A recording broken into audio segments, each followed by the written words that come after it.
Welcome to Stephen AI FM, Louth&Proud. We're diving straight into today's Dundalk civic news, and our lead story is the state of our roads. It's gotten so bad, local officials aren't just talking about potholes anymore. Oh no, we're talking craters. In fact, they've come up with a description for the daily drive that is truly out of this world. Yep, you heard that right. Dundalk's roads are now being compared to the lunar surface. One councillor actually said it's like driving on the moon. And let me tell you, that is not a compliment. This is all about the massive craters dotting the town, with some potholes reportedly deep enough to be up to their shins. So, where are things the absolute worst? Well, we're looking at some key major roads that are in a completely unacceptable state. We're talking about Bridge Road, that big stretch of the old Dublin Road from Hill Street Bridge, and even the main entrance into the town centre.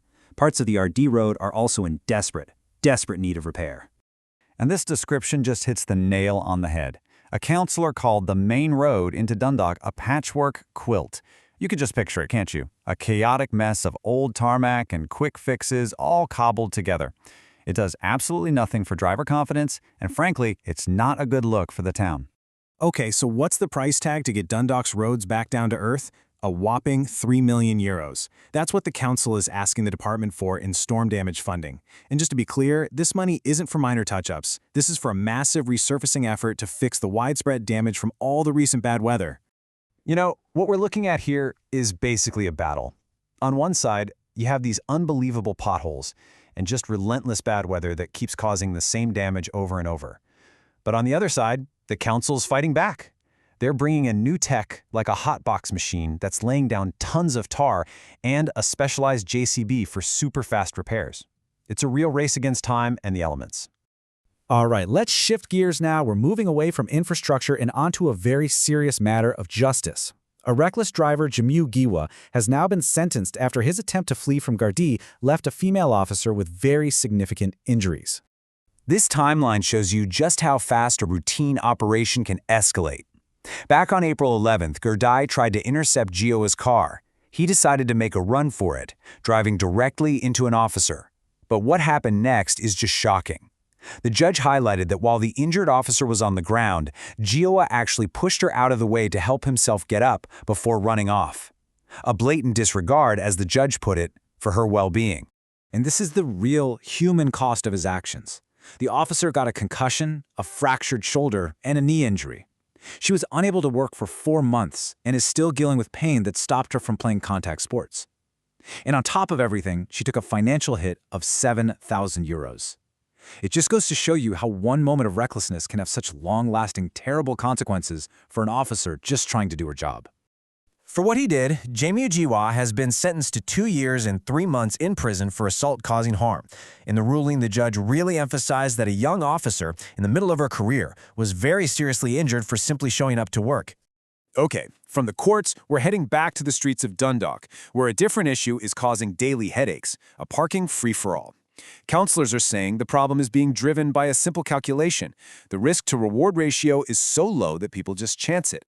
And it's happening all over town, but especially in hot spots just outside the main pay parking zones. You know the spots. We're talking about Church Street, outside St. Nicholas's Church, along the grammar school, and in places like Piers Park and Williamson's Lane. It's just become rampant, with cars parked on double yellow lines and all over the footpaths.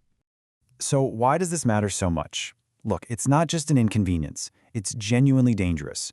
When cars completely block the footpath, wheelchair users and parents pushing prams have no choice but to go out onto the road right into traffic. It's a huge safety issue for the most vulnerable people in our community. So it all leads to this one central question. Who's actually supposed to be enforcing the rules here? Is it the council's job, or is it up to the Gardaí? Well, the answer seems to be, it's complicated.